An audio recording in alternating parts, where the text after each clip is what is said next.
Now, the Trudeau government, of course, will be keeping a very close eye on what President-elect Donald Trump says in his inauguration speech. And we are joined now by our Ottawa Bureau Chief, Cormac Sweeney, with a big grand entrance there for you, Cormac.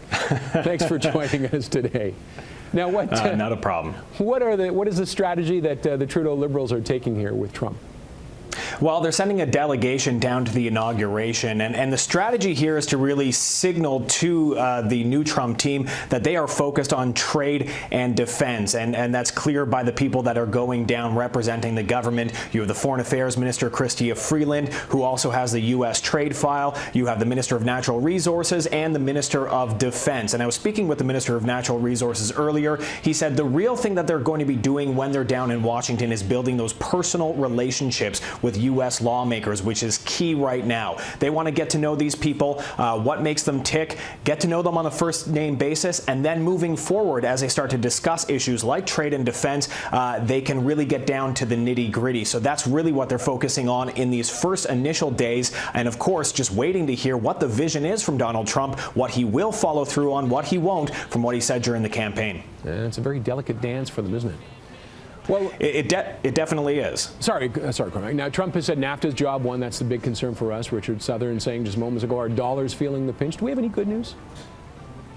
Well, I guess the good news that I'm hearing today is I've been speaking with a lot of former ambassadors to the United States representing Canada and some other people, including union boss Jerry Dias, all of who are saying things that we haven't really been hearing up to this point. Up to this point, there's been a lot of fear about NAFTA and what might change. But what I'm hearing now are a lot of people are saying it may be that this fear was kind of overrated, that it's clear now that the target is only Mexico. And there are a few things that Trump wants to deal with when it comes to NAFTA, when it comes to Canada, like dispute settlement and things like that. But they say that may not make the drastic changes to our economy like we had originally thought. So that could be seen as the good news. But anytime you open up any free trade agreement, that could open up a huge can of worms. I'm sure there are some Canadians that would love to see things changed in NAFTA as well. So who knows? We may come out ahead on this.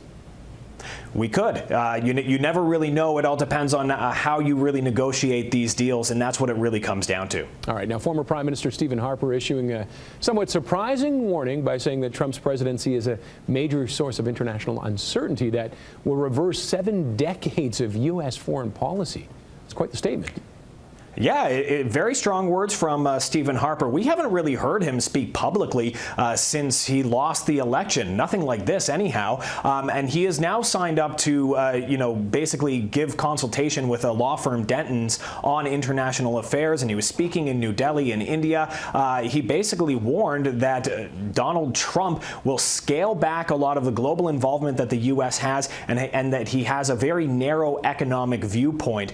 So very strong words, not exactly what we're hearing from the Trudeau government, though, although Stephen Harper really doesn't have, I guess, the shackles of trying to make sure that you maintain a certain relationship that he has to follow when trying to deal with this, so he can speak a little bit more freely. The Trudeau government, on the other hand, has to make sure that they keep their words a little bit more civil in that regard, to make sure that they still hold a strong relationship with the Trump team as they look forward to dealing with things like NAFTA, as well as issues on the environment, infrastructure, defense. There are so many issues that could be on the table, and I guess the big challenge for Trudeau as well is unpredictability, and it's not just for Trudeau but every government around the world. They don't know what Trump's going to do, but when the U.S. does something and makes a big change, it has impacts and ripple effects around the world. It goes back to that old phrase, when the U.S. sneezes, Canada catches a cold. So we'll have to wait and see what happens. Let's start taking our oil of oregano. Thanks very much, Cormac.